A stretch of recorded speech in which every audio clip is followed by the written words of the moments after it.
सोना दिल दले जोड़ी और हीरो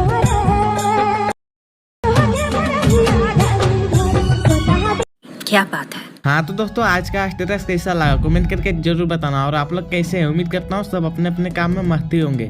तो चलिए दोस्तों आज का वीडियो को शुरू कर लेते हैं।